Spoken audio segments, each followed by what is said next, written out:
সামনে সামনে সামনে। প্রিয় দর্শক, আমরা এখন সেই মধু খাওয়ার অপেক্ষা আছি। হয়তো বলতে পারেন এটা মধু নয়, এটা তরমুজ। এটা তরমুজ না, এটা এটাই মধু, ওই কিরে ওই কিরে এই বাইরে মধু না। মধু। এই বাইরের মধু ওই আমরা কিরে এখন খাবো, ওই কিরে। খাবো। আপনারা আমাদের সাথে শুনতে ওই পারেন। কিরে। মধু, মধু, মধু, মধু। না, রসমালাই রসমালাই। ওই কিরে কাটেন কাটেন কাটেন এখন আমরা কাটবো, খাবো। তুমি প্যানাটা মিটা কাটো, রসমালাই রসমালাই। ওই কিরে এই কিরে, কিরে? রসমালাই কিরে? রসমালাই। ওই কিরে ওই বাবা, হয় বেটা, মুরগি দিবো ভালো করে। মধু মধু মধু না না, রসমালাই রসমালাই। আ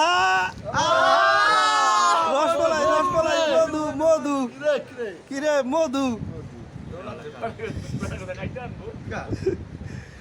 যারা যারা ভিডিও দেখতেছেন তারা এই যে এই রসমালাই মধু নামক এই তরমুজটি খাইতে চলে আসেন। আমরা আপনাদের জন্য অপেক্ষা করতেছি সেই সমুদ্রের পারে সানপাওয়ার হোটেলের ছাদে। আপনারা মানে আমাদের সাথে জয়েন করতে পারেন। আল্লাহ হাফেজ।